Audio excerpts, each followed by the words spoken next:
Look, Taiwan as a country has always been there. In fact, according to one source, it goes back tens of thousands of years.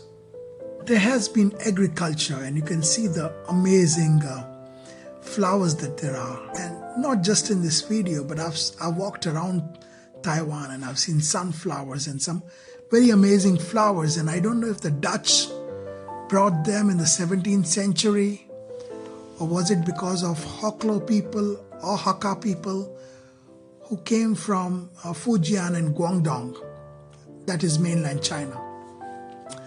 There was a brief time when the Spanish were there, but then eventually the Dutch asked them to leave. Taiwan has always been there. It's been there for a long, long time. And what's magical about Taiwan is it's got a mix of all cultures, and it has taken in all these cultures. Taiwan served Japan, and not just with rice and sugar, but the Japanese have been tinkering around in Taiwan since 1895 really. And it was only in 1945 that Taiwan became independent, and it was called the Republic of China, which means that it's a democratic part of China. So we'll get into history later on, but what really, and I'm talking about Asia at large, whether I've been to Thailand or Cambodia or Vietnam, or I've been to 9 or 10 Asian countries, so I lose track. But, you know, there's the 6 a.m. markets. Now, most countries in the South Asian belt, in the Asia east of India and Bangladesh, start even as early as 4:30 or 5. But Taiwan, there is a sense of taking things easy. The trains are not working in the night. And I think there's a laid-back culture in Taiwan that has been there forever, since the 3000 year BC, where they started agriculture. And even as you walk into the market at say 6 in the morning, people are still arranging stalls. Interesting thing about this is the shops keep changing all the time. So today the same shop will sell you $20 stuff, and tomorrow it might be a shop that sells fish.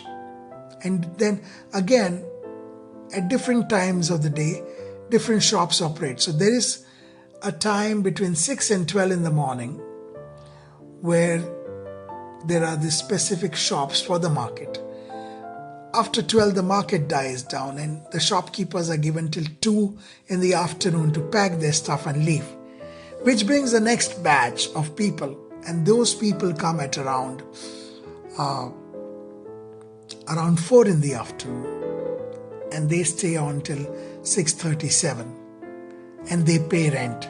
And then there are the regular shops behind all this, which do regular business. So there is a time share that goes on with all these shops. And that's just the beginning. And the temples are extremely magical here. And I've seen a lot of people exercise in the morning on the temple grounds from Monday to Friday. And when I say morning, I mean in this particular temple, they do it from 6 in the morning to 7. And they don't do Tai Chi, they do some sort of a waltz. And I will try and get a video of that. And the temples are interesting. There is my grocer. I buy my vegetables from that guy who just passed.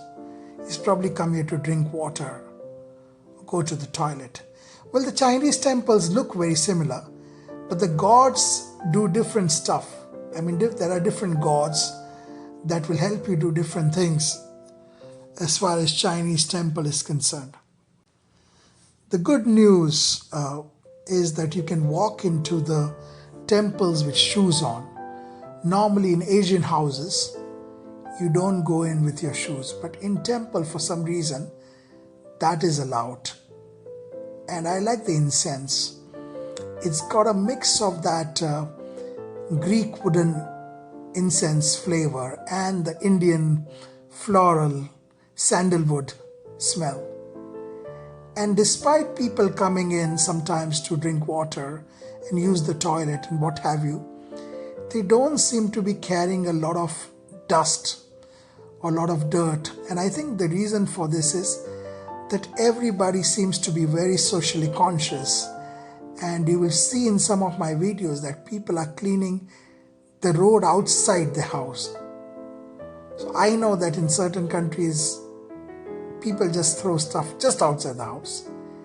And this is the exact opposite. So you have your house, and then you have your door, and you have your gate, and then there is the road that is outside your house. And people often come out and clean the road, not just outside the house, but everywhere. And just in case, I love the colors. I think the colors are magical. I don't need to tell you. And each of this thing is a small deity inside, a small god inside. And it looks like candles, but actually each of this is magical. And here is some cold water in case you need it. And the guy who likes to sleep. Thank you for watching. We'll get into much more detail next time. And have a nice day. Thank you again. Keep smiling.